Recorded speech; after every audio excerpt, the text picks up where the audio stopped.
नमस्कार, आप देख रहे हैं स्टार भारत न्यूज और मैं आपके साथ सुनील चतुर्वेदी। चलते हैं देश दुनिया की बड़ी खबरों की ओर। उत्तर प्रदेश के गाजियाबाद में कार्यक्रम के दौरान महंत यती नरसिंहानंद पैगंबर ने मोहम्मद और कुरान को लेकर आपत्तिजनक टिप्पणी की, जिसके बाद देश भर में राजनीति गर्मा गई है और कई जगहों पर तो उनके खिलाफ FIR भी दर्ज की गई है। अब इस मामले को लेकर all India Muslim personal law board की प्रतिक्रिया सामने आई है। AIMPLB के अध्यक्ष खालिद सैफुल्लाह रहमानी ने कहा कि इस्लाम के पैगम्बर मोहम्मद साहब की शान में नरसिंहानंद की गुस्ताखी असहनीय है। बता दें कि उन्होंने यती नरसिंहानंद की गिरफ्तारी की मांग करते हुए ये लाखों मुसलमानों की भावना को ठेस पहुंचाना है और यदि प्रतिक्रिया में युवा भड़क गए तो पूरे देश की शांति व्यवस्था भंग हो सकती है। उन्होंने कहा कि इस्लाम की अवधारणा स्पष्ट है कि सभी धर्मों के जो पवित्र व्यक्तित्व हैं, चाहे हम उन पर विश्वास रखते हों या न रखते हों, लेकिन हमारे लिए ये महत्वपूर्ण है कि हम उनका सम्मान करें, उनका अनादर करने से बचें और उनके अनुयायियों के दिलों को ठेस न पहुँचाएं। साथ ही उन्होंने कहा कि इस्लाम एक खुदा में विश्वास रखता है, मूर्ति पूजा में विश्वास नहीं रखता, लेकिन जिन देवी देवताओं को दूसरे समुदाय पूजते हैं, कुरान मजीद में उन्हें बुरा भला कहने से मना किया गया है और ये है धर्म, अकीदा और धर्म के मामले में वो सही मार्ग जिससे समाज में शांति व्यवस्था कायम रह सकती है और जो समाज के सभी वर्गों को जोड़ सकता है। मौलाना रहमानी ने मुसलमानों से अपील की है कि ये एक बेतुके व्यक्ति का बयान है, आम देशवासियों की ये सोच नहीं है। साथ ही उन्होंने कहा कि हमारे देश में आज भी ऐसे हम वतनी भाई हैं और पहले भी हो चुके हैं जिन्होंने पैगम्बर साहब की जीवनी लिखी है, जिन्होंने आपके सम्मान में नातिया कलाम किया है। उन्होंने कहा कि हमारे सामने गांधी जी की शिक्षाएं हैं, उन्होंने आपके जीवन को आज की मानवता के लिए एक आदर्श बताया है। इसलिए अगर कोई इस तरह की बेतुकी बातें करता है तो ये सही नहीं समझा जाना चाहिए कि ये देश के सभी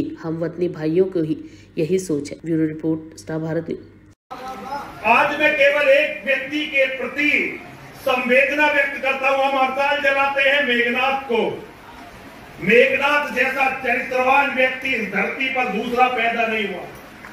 हम हड़ताल जलाते हैं कुंभकर्ण को। कुंभकर्ण जैसा वैज्ञानिक योद्धा इस धरती पर पैदा नहीं हुआ। कुंभकर्ण के बाद इतना चरित्रवान व्यक्ति, और उनकी गलती क्या थी? रावण ने एक छोटा सा अपराध किया और आज लाखों साल हो गए हम रावण को जला रहे हैं। अब तो ऐसे ऐसे अपराधी, भैया कोई रिकॉर्ड कर रहा है, नहीं कर रहा, मैं वायरल करना है इसे। अब तो ऐसे ऐसे अपराधी पैदा हो गए हैं जिनके सामने रावण का कोई अस्तित्व नहीं है। अगर आज जलाना है, मैं सारे हिंदुओं का इस मंच से आह्वान करना चाहता हूं, यदि आप जलाना चाहते हैं हर दशहरे पर, तो अब तो मोहम्मद को जलाइए।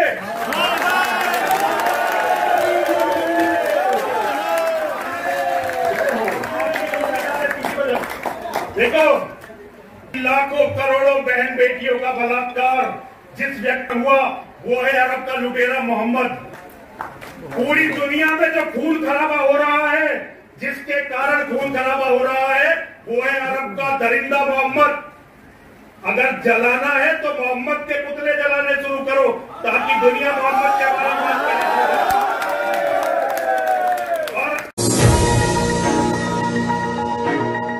नमस्कार, आप देख रहे हैं स्टार भारत न्यूज और मैं आपके साथ सुनील चतुर्वेदी। चलते हैं देश दुनिया की बड़ी खबरों की ओर। राजधानी लखनऊ में अमेठी के पीड़ित परिवार की CM से मुलाकात हुई। मृतक के पिता, भाभी और विधायक मनोज पांडे का बयान सामने आया। CM योगी ने पीड़ित परिवार की हर संभव मदद का आश्वासन दिया है। पीड़ित परिवार की UP सरकार आर्थिक सहायता भी करेगी। आर्थिक मदद के साथ ही PM आवास 5 बीघा खेती योग्य जमीन भी सरकार देगी। बता दें कि परिवार के मुखिया के सहमति पर एक सदस्य को सरकारी नौकरी भी दी जाएगी। वहीं आयुष्मान कार्ड भी सरकार मुहैया कराएगी। पीड़ित पिता ने कहा कि CM के आश्वासन से हम संतुष्ट हैं। वहीं CM ने आरोपियों पर त्वरित कार्रवाई के आदेश भी दिए हैं।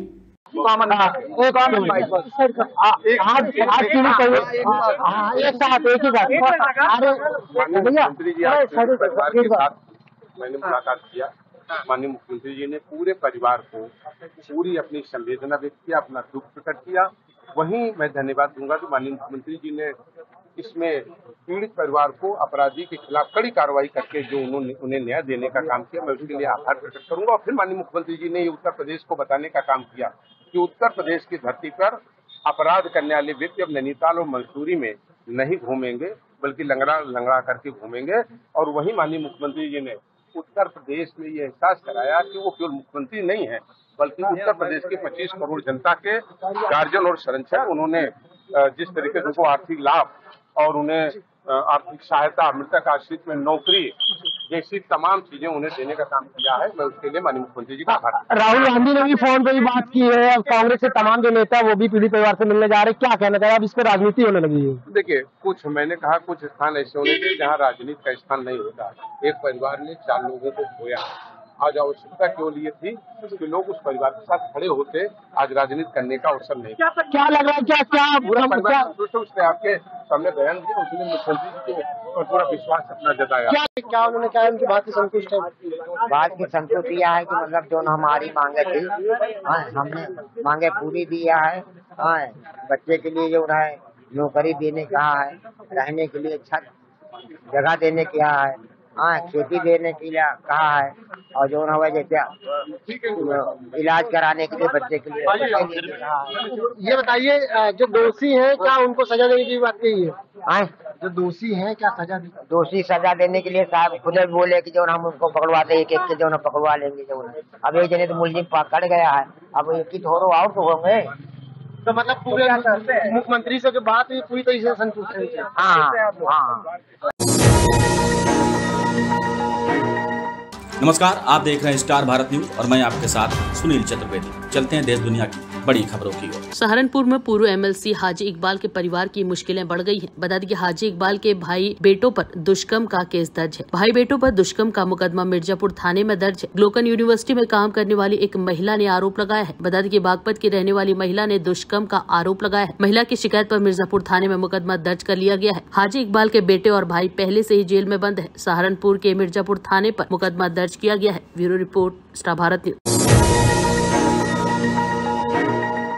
नमस्कार, आप देख रहे हैं स्टार भारत न्यूज और मैं आपके साथ सुनील चतुर्वेदी। चलते हैं देश दुनिया की बड़ी खबरों की ओर। हरियाणा के कार्यवाहक सीएम और लाडवा विधानसभा सीट से बीजेपी के उम्मीदवार नायब सिंह सैनी ने शुक्रवार को मंदिर में पूजा अर्चना की और राज्य में मतदान शुरू होने के बाद अपना वोट भी डाला। साथ ही उन्होंने कहा कि बीजेपी तीसरी बार चुनाव जीतने जा रही है। उन्होंने कहा कि मैं हरियाणा के लोगों से 100% वोट डालने की अपील करना चाहता हूं। हरियाणा के लोगों का मूड साफ है। बीजेपी 8 अक्टूबर को भारी अंतर से तीसरी बार अपनी सरकार बनाने जा रही है। वोट डालने के बाद वो अम्बाला के एक मतदान केंद्र पर अपना वोट डालने के बाद स्याही लगी उंगली दिखाते नजर आए। हरियाणा के सीएम ने कांग्रेस पर भी निशाना साधते हुए कहा कि पार्टी द्वारा किए गए वादे ठोस नहीं है। उन्होंने कहा कि मैं हरियाणा के लोगों से वोट देने की अपील करना चाहता हूं। पीएम मोदी के नेतृत्व में हम हरियाणा के विकास के लिए काम करेंगे, ठीक उसी तरह जैसे हमने पिछले 10 वर्षों में किया है। मैं राज्य के लोगों से कहना चाहता हूं कि आप अपना वोट पीएम मोदी को दें और हम राज्य के विकास की गारंटी देंगे। कांग्रेस के वादे ठोस नहीं है। उन्होंने लोगों का समर्थन खो दिया है। कांग्रेस की मंशा है कि वो आरक्षण खत्म करना चाहते हैं। वो आरक्षण विरोधी और गरीब विरोधी है। उन्होंने कहा कि ये चुनाव एक उच्च दाव की लड़ाई है, क्योंकि भाजपा राज्य में सत्ता में तीसरी बार लगातार जीत की उम्मीद कर रही है। Bureau report, star Bharat news. लोगों से मैं मिल रहा हूँ, लोगों का स्नेह प्यार आशीर्वाद खूब मिल रहा है। कमल का फूल खिल रहा है, प्रदेश के अंदर खिल रहा है, लाडवा में भी खिल रहा है। कांग्रेस की जो क्षेत्रवाद की राजनीति थी, जो परिवारवाद की राजनीति थी, भेदभाव की राजनीति थी, हमने 10 वर्षों के अंदर उसके ऊपर विराम लगाया है। हुड्डा साहब एक ही विशेष वर्ग को देखते थे, एक ही विशेष क्षेत्र को देखते थे। क्षेत्र के अंदर भी विकास नहीं होता था, परंतु हमारे सरकार के अंदर सबका साथ, सबका विकास, 36 जाति को साथ लेकर के आगे बढ़ाने का काम हमारी सरकार ने किया। कांग्रेस पार्टी कह रही है कि किसान, युवा, खिलाड़ी और अग्निवीर वाले जो थे युवा, वो सब अब कांग्रेस के साथ कतार लग के वोट कर रहे हैं। कांग्रेस 60 से ज्यादा सीटें जीती है। देखिए, इन्होंने तो खिलाड़ियों के कंधे के ऊपर बंदूक रख कर चलाइया, उसको खिलाड़ी भी समझ रहे हैं। जितना खिलाड़ियों को आगे बढ़ाने का काम भारतीय जनता पार्टी ने किया है, मोदी सरकार ने किया है, हरियाणा सरकार ने किया है, और जितना युवाओं का विश्वास बढ़ाया है, किसान को मजबूत किया है, कांग्रेस आने वाली इसकी 7 पीढ़ियां भी आ जाएं, जितना काम मोदी 10 वर्षों में कर गए हैं, डबल इंजन की सरकार कर गई है, कांग्रेस 10 पीढ़ियां तक भी नहीं कर सकेगी। ये आज नोट करके ले लें। नमस्कार, आप देख रहे हैं स्टार भारत न्यूज और मैं आपके साथ सुनील चतुर्वेदी। चलते हैं देश दुनिया की बड़ी खबरों की ओर। राजधानी लखनऊ में किसान महापंचायत की बड़ी बैठक कल होगी। बता दें कि कल लखनऊ के गन्ना संस्थान में इकट्ठा होने वाली हजारों की भीड़ इको गार्डन में जाएगी। स्वर्गीय महेंद्र सिंह टिकैती की जयंती पर यूपी के किसान लखनऊ में एकत्रित होंगे और बड़ी संख्या में आज शाम तक लखनऊ पहुंचेंगे किसान। इको गार्डन में स्वर्गीय महेंद्र सिंह टिकैत की जयंती पर लखनऊ में इकट्ठा होंगे हजारों की संख्या में किसान। राकेश टिकैत अपने पदाधिकारियों के साथ पहुंचे, गन्ना संस्थान और परिसर का जायजा लिया। हजरतगंज के डालीबाग स्थित गन्ना संस्थान में बैठक न कर इको गार्डन में जाने का फैसला लिया। Bureau report, star Bharat news.